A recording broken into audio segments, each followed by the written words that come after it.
अस्सलाम वालेकुम नाज़रीन, आप देख रहे हैं प्राइम लॉ एसोसिएट और मैं हूं एडवोकेट मलिक इरफान। अगर आप फाइलर हैं, बिजनेस कर रहे हैं या कोई सर्विस प्रोवाइड करते हैं तो आपके कस्टमर ने आपको अगर कैश में पेमेंट नहीं की तो आप होशियार हो जाएं, क्योंकि अगर आपने 2 लाख रुपए से ज़ायद की इनवाइस पर कैश में पेमेंट ली तो आप पर 50% तक पेनल्टी लग सकती है।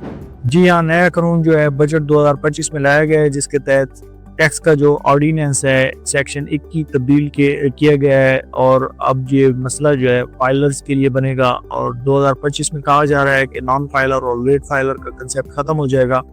बट सवाल ये पैदा होता है कि हमेशा की तरह जो है टैक्स रिटर्न भी फाइल करते हैं, मंथली भी करते हैं, सालाना भी करते हैं, और हमेशा जो है इनके रडार में फाइलर ही क्यों रहता है। ये FBR को अपनी उस पॉलिसीज को देखना पड़ेगा।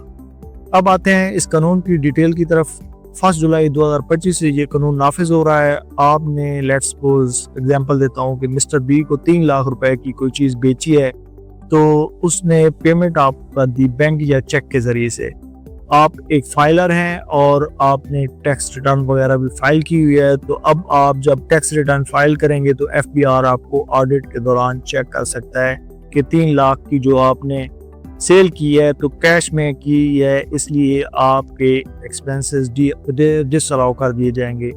एग्जाम्पल के तौर पे 3 लाख की आपकी सेल थी, 50,000 रुपए इसके ऊपर कॉस्ट आई, 50,000 रुपए ग्रॉस प्रॉफिट आया, टैक्स इसका बनता है 5,000। लेकिन अब इसने रूल के तहत FBR कहेगा कि 50% आपके एक्सपेंसेस डिसअलाउ करते हैं, तो 25,000 आपके एक्सपेंसेस माने जाएंगे और बाकी जो 25,000 हैं वो प्रॉफिट का हिस्सा बना के 50 के बजाय 75 हो गया।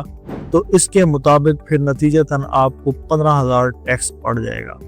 यानी आपका जो एक्चुअल प्रॉफिट है तो वही है, मगर कैश में पेमेंट लेने पर आपको ज़्यादा प्रॉफिट ज़ाहिर करना पड़ेगा और नतीजतन ज़्यादा टैक्स देना पड़ेगा। क्या इनवाइस वगैरह को आप डिवाइड करके कर सकते हैं? तो ये आपके ज़हन में ज़रूर सवाल होगा 1-1 लाख की, लेकिन ये है कि इस तरीके को भी FBR अब ऑडिट के ज़रिए से ट्रेस कर लेगा। तो अपने तमाम कस्टमर को एजुकेट करें, इन्हें आप बताएं कि ऑनलाइन पेमेंट करें, चेक के ज़रिए से पेमेंट करें। कैश में पेमेंट जो 2 लाख की हैं उनकी ट्रांजैक्शन जो है वो ऑनलाइन ही करें, कैश में लेना ख़त्म कर दें। अब FBR आपको अपना अनऑफिशियल एजेंट बना रहा है, यानी आप खुद कस्टमर पर दबाव डालेंगे, बैंकिंग चैनल से आप पेमेंट के लिए उनसे डिमांड करेंगे। अगर आपने ऐसा ना किया तो ना सिर्फ आपको जुर्माना होगा बल्कि ज़्यादा टैक्स भी अदा करना होगा। होप सो आपको वीडियो पसंद आई होगी। आप काइंडली इस चैनल को सब्सक्राइब कर लें ताकि इस तरह की वीडियो मिल